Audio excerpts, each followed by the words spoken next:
quickly, let's go into the second match of the day, where we see these two sides, one from North Africa and the other one from is it South Africa. Yeah.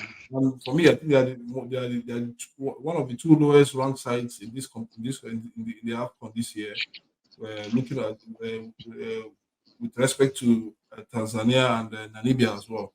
Yeah. These are the lowest ranking sides in this competition and in Africa as well. So we look at these two sides, Mauritania and Angola. I was talking about with I know I didn't have this analysis for this with you. I think I had it with Roland, and Roland said he doesn't really know much about the Mauritanian side. But can you really break down this Mauritanian side? Though they lost by a long goal to the Burkina Faso.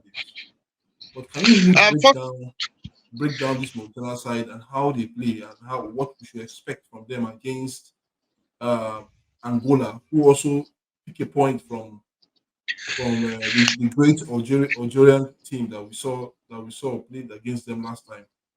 So break it down for us.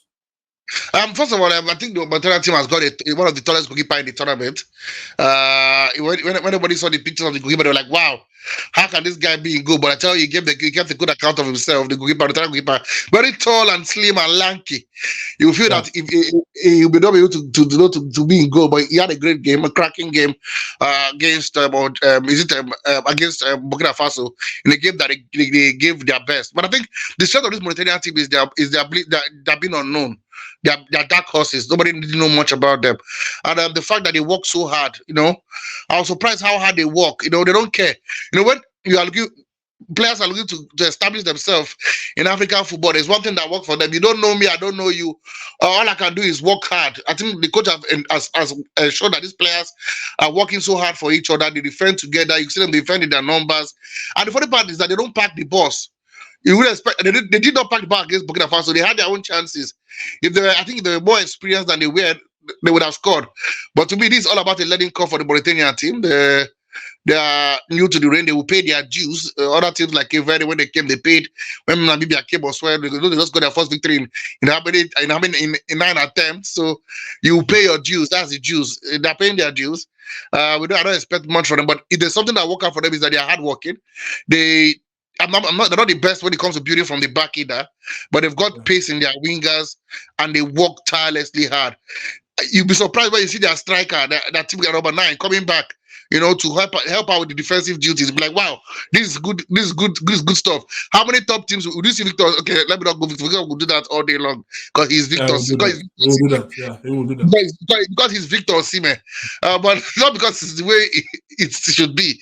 But a typical number 9 coming back to track back and help the team work hard back in the midfield, try to do everything. So they have that bond together, that team spirit together. They work hard together, and they try to hit on the counter. That's their strength. Because to be fair with you, they have to respect their opponent. We say they are no minnows, but they are minnows, and that's what that's the strength is their togetherness. They are working, they work hard together, and they work very hard. When I mean they work hard, please, if you watch that game, you know why I say they work very hard. It's like they chase lost causes.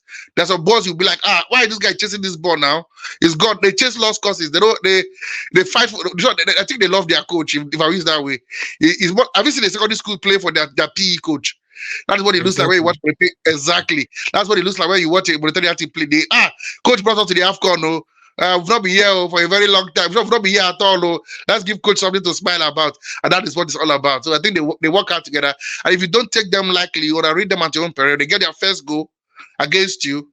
Ha! I think it's very difficult to break this team down because they defend in their numbers. They don't pack the bus. They pack 2 buses. In the word of Brendan Rodgers, and it can cause you frustration like he did against like Mozambique almost did to Egypt until that penalty, that mistake happened just before the final whistle. Okay. What should be an Angola approach, knowing that they can also qualify from this group? Um, Angola approach should be very having simple. God has blessed them with a point against Egypt. It's a big point for Angola against Egypt. Sorry, it's not Egypt. God has blessed them with a point against against Algeria. Algeria, yeah. So simple. Put pressure on Algeria. They need to win this game to get 4 points and force Algeria to get something from Burkina Faso. Uh, if they don't get a victory in this game, then they leave it's wide open for Algeria and Angola to qualify. So that point is good, a good start for Angola. But you see, if there's any team that Angola should be able to beat in this group is Mauritania. If Burkina Faso could manage to negotiate a win, no matter how bad it was against a Mauritanian team, they should be able to negotiate as well. They were not, see, to see Angola were not the bad team against Algeria, but we know they were second best. Far second They were best. second. They were far second. They were not a bad team. The gulf was wide between the two teams. Oh no! Have you been to Sokoto before? It's from Abuja to Sokoto.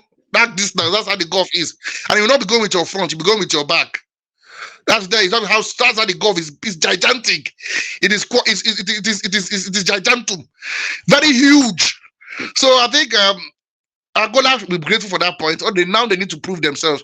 They've got a team that, like I said, who has not got. There's no big name anymore. No Manucho, no Flavio. It's a young boys wanting to play. And there's one thing about it. The guy who scored the penalty. The guy is a tireless worker. It reminds me of Flavio when he was playing for the Angola national team. The boy works so hard. He also, like I said, he chases lost causes. He works hard for the team. He tracks back. And though he may not be the best of finisher, I think he's also he did some polishing in the finish, but even the penalty, he almost missed that. He crashed the bar. From the bar, he crashed the bar. He almost got in, and then you understand, he poked it. So basically, I think that's all. He needs to work on his finishing, but you can't doubt his work rate. So they need to start scoring goals. Maybe get a goal or two. Even the chance, because the chance will come against Mauritania, at some point the pressure will tell. They will show that they are debutant. They will make mistakes or two, and they need to take those chances when they come. They need to take those chances when they come. Going into the last match of this of the day, which we played at 2000. Thank God you asked me to predict. Thank God. The next match. No prediction there. Yeah.